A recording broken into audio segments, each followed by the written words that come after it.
میتونی طوری زندگی کنی که لیوان خونت اصلا نشکره؟ نه، اصلا دست تو نیست. ولی با این میتونی تمرین کنی که امروز یه لیوان از خونم شکست، ولی یه روزی به آمدن مرگ تمام لیوانای خانه که بماند، آشپزخانه که بماند، کل خانه که بماند، همه تعلقات و تملکات در آن واحد تمام میشه.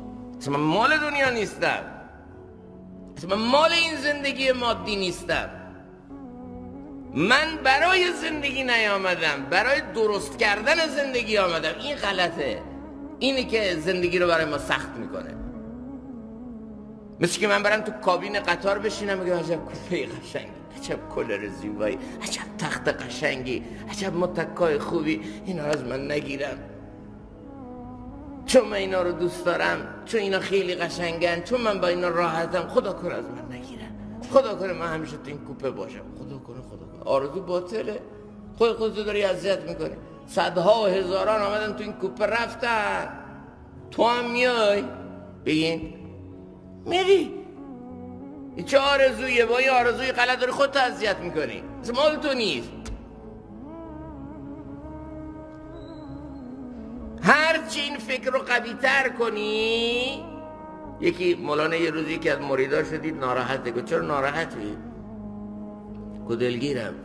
گفت بله، دلگیری های دنیا از دل دادن های نابجاست. حتما به جایی که نباید دل میدادی دل دادی. دلت کوچیک شده، دلتو به یه چیزی وابسته کردی که او در معرض فناست. کل من علیها فان، به یه چیز فانی، به یه حباب تو خالی، به یه جایی که ارزش دل دادن نداره دل دادی، دلتو کوچیک کردی. تو اگه به الله دل بدی هیچ موقع دلت نمیگیره، چون فنا در ذات او نیست، زوال در ذات او نیست. و کسی که دل به او داد همیشه تر و تازه است، چون او تازه است.